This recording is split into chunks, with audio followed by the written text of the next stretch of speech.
There is a difference between falling in love and staying in love.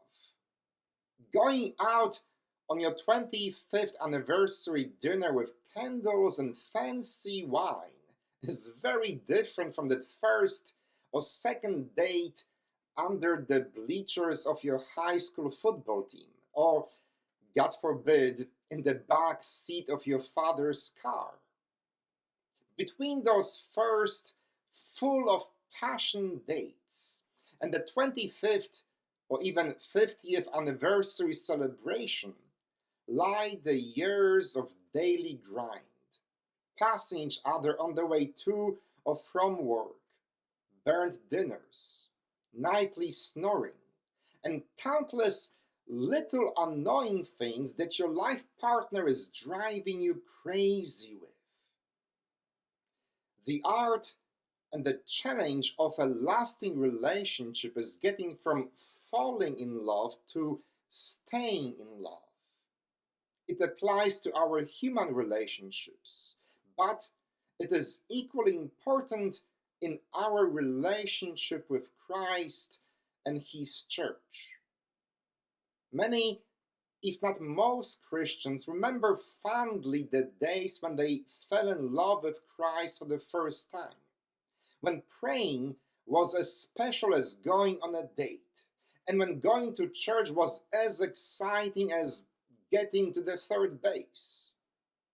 Prayer was something you looked forward to, and Sunday service was the pinnacle of your entire week.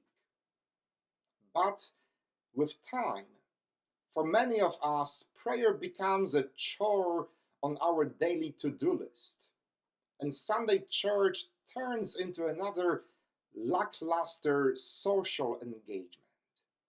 Daily life gets in the way of big love. That's why St. Paul, in his second letter to Timothy, reminded him to stir into flame or rekindle the fire of passion he used to have for God and God's church.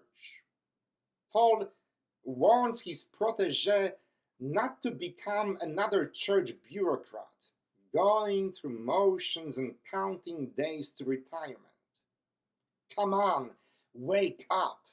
Remember the fire you had in your heart. Rekindle the passion that made you say, I love you in the first place. When you and your spouse both have full-time jobs, when there are children that need to be driven to and picked up from soccer games or band rehearsals, you two need to find a way to keep that fire burning, to be there for each other not only as roommates and co-parents, but as two people who remember the days when you couldn't wait to see each other. You need to have date nights in your 30s, 50s, and 70s as much, if not more, than you needed them in your high school years. The same applies to our relationship with Christ. When you are a seasoned Christian and have heard every sermon on every Bible passage imaginable, you need to rekindle the fire of that first love you had for God and God's church. You need to have a grown-up date night with Jesus. Make yourself look pretty for Jesus and remind yourself of the time when you couldn't wait to pray, when you couldn't wait to worship with other Christians. Even if you know each other through and through, even if you both became quite comfortable with an occasional fart, even if there is nothing new you can say to each other, make the effort. Schedule date nights with your loved one. Schedule date nights with Christ. Rekindle the flames of passion you still have in your heart. Amen. Thank you for joining me on this first Sunday of October.